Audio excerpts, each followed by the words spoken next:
All right, now that we've done the melody in the piccolo part, we're going to add some different parts in the soprano and the tenor. And these are the accompaniment parts.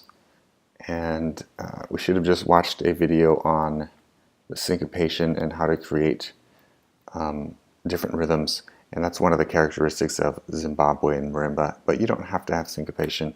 But I'm going to add one of those. And so we're going to add rhythm and pitch to the tenor and soprano part. So try to utilize repetition and ostinato in the other parts. You don't want it to be too different because then it'll distract from the melody.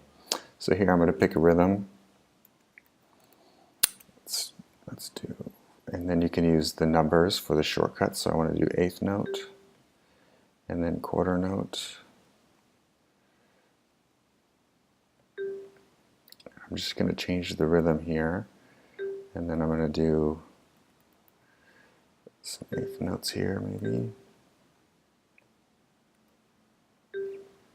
Alright, so I'm going to have that be my rhythm, and I'm just going to copy that because I don't want to go and have to put in that rhythm over and over. So this is on an A, so I'm going to move that back up to an A.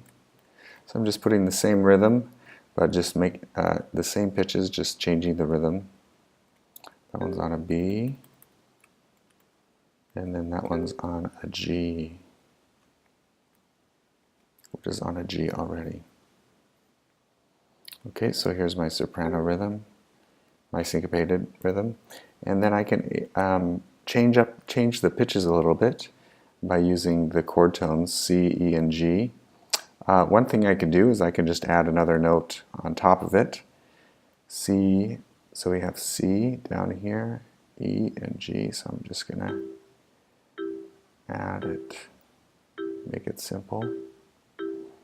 This one's F, A, and C, so I'm going to use F and A.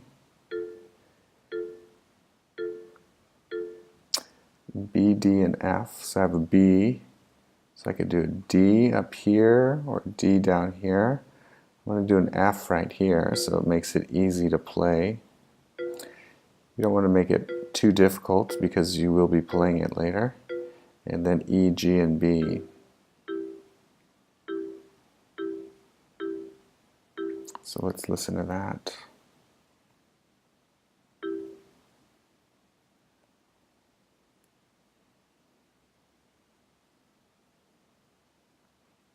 And I've already muted the other parts.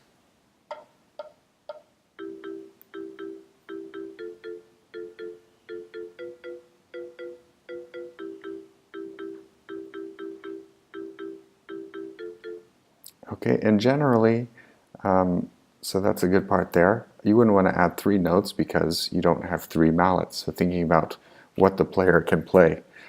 Generally, the lower the instrument, the slower the part. So you wouldn't want to have that kind of syncopation, that the fast rhythms down low, because it would kind of sound kind of muddy and not as nice. Okay, so the tenor part, I did 2 hands at the same time, so I'm just going to do a rhythm.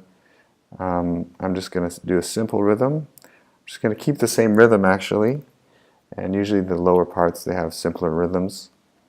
And I'm going to keep my chord tones in mind, so C,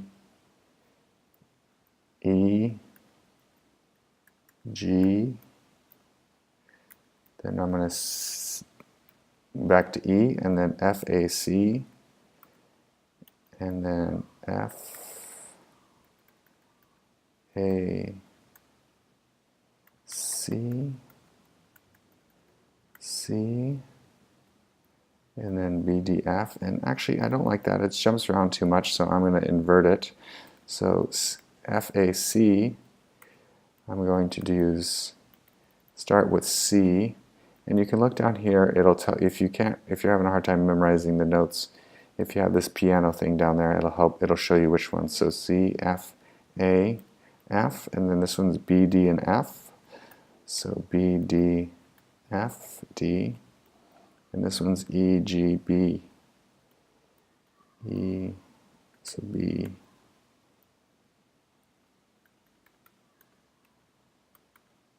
right, let's hear how that sounds.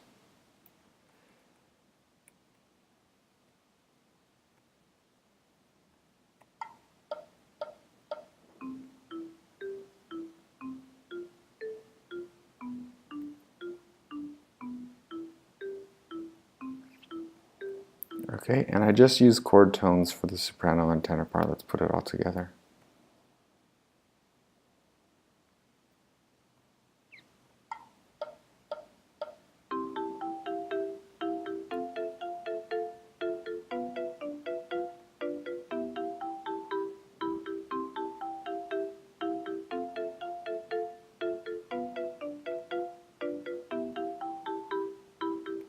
Okay, and it all kind of sounds the same, but it'll sound better when the tenor, because the tenor actually sounds lower.